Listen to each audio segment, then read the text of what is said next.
ازيكم يا حبايبي، عاملين ايه؟ يا رب تكونوا بخير وسعاده. اللهم صل وسلم وبارك على سيدنا محمد وعلى اله واصحابه اجمعين.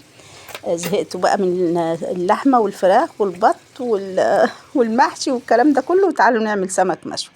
جبنا السمك بتاعنا، طبعا بتجيبيه منضف، بس لازم تعيدي عليه تنظيف، بيبقى فيه حاجات صغيره كده لازم تعيدي عليه تنظيف وتغسليه كويس وتنضفيه بالفرشه كده اهو زي ما انتوا شايفين. طبعا ما تجيبوهوش من عند من الراجل اللي بتجيبي منه السمك يعني، وتنضفيه وتحطيه في الحله على طول. لازم تنضفيه وتغسليه كويس جدا وتخليه ابيض زي القشطه زي كده. شايفين بالشكل ده. خلصنا السمك بتاعنا، هنجيب له بقى ليمون، ميه، ونحط فيها ليمون، ونحط فيها ايه، الملح، نعمل له محلول يعني.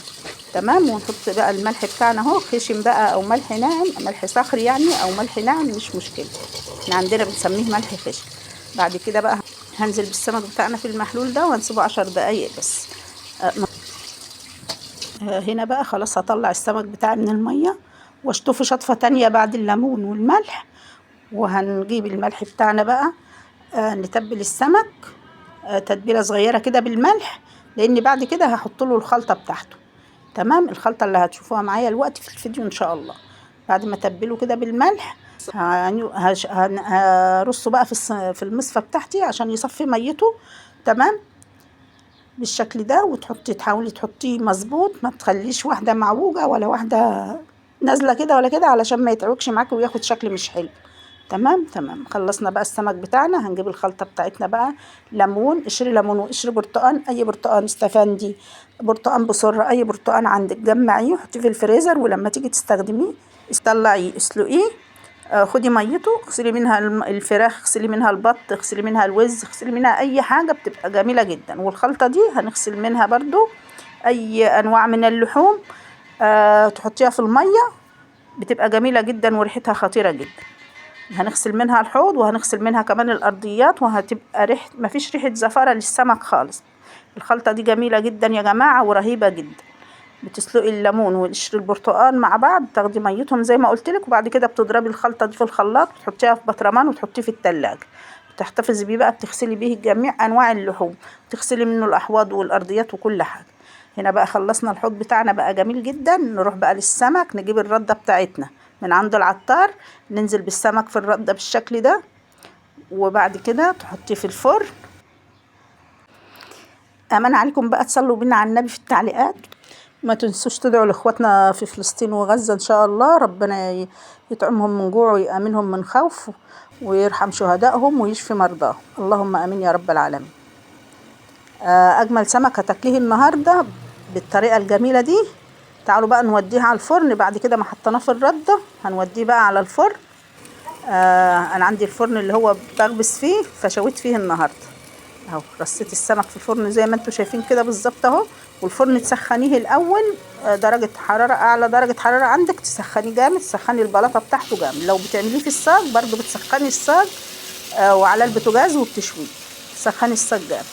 وهنا انا عملت صينيه فيها بلطيتين، عشان دي مطلوبه مني كده، صينيه في الفرن بالبطاطس، اجمل صينيه في الفرن بالبطاطس. انا منزله الطريقه قبل كده في القناه، لو حابين تشوفوا صينيه السمك بالبطاطس والبصل هتلاقوها موجوده في القناه عندكم.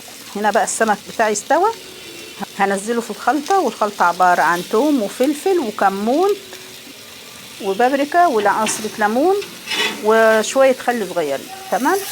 تمام. وهنزل بقى بالسمك الجميل اللي اتشوى معايا ده واستوى كده وطلب الاكيل، هنزل بيه في الخلطه بالشكل اللي انتوا شايفينه ده اهو. هنحطه في الخلطة ونطلعه بقى في السيرفيس بتاعنا، هيبقى معاكي سمك تحفة التحفة. اللهم صل وسلم وبارك عليك يا حبيبي يا رسول الله. كل سنة وانتم طيبين. أكلة سمك من الآخر. ما تروحيش مطعم تاكلي سمك، اعمليه في البيت، مقلي مشوي في صينية، كله هيبقى حلو من ايديك.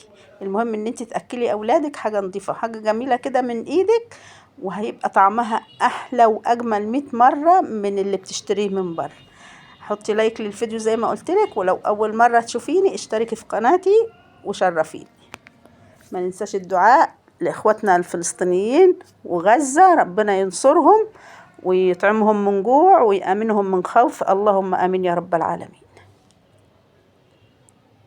الله على السمك وجمال السمك. ايه رأيكم بقى في المنظر الجميل ده؟ بجد تحفة، ولازم تجربوه بالخلطة الحلوة اللي انا عاملاها دي، هتعجبك جدا وهياكلوا صوابعهم وراها كمان. بألف هنا وشفا للي أكلوا، وبألف هنا وشفا للي هتقوم تعمل الوصفة وتقولي ايه رأيك في السمك المشوي بالتتبيلة الجميلة دي. وهنا بقى ابني موجود معايا كده على السفرة واحنا بنحضر الأكل، وقاعد جنبي احنا بنشوي السمك. استودعكم الله واشوفكم في فيديو جديد، ومع ألف سلامة.